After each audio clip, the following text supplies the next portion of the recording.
Anong ginagawa mo, de? Ha? Ito, nag-prepare ako kasi naubusan tayo ng gas, anak eh.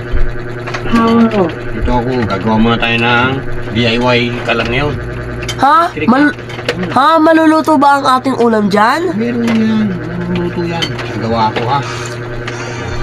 Hindi lang, kukunin ko.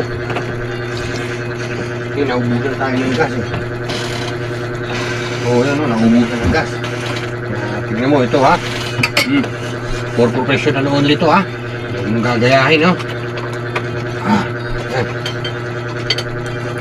Tapos ito dito. Yan, o. Ha?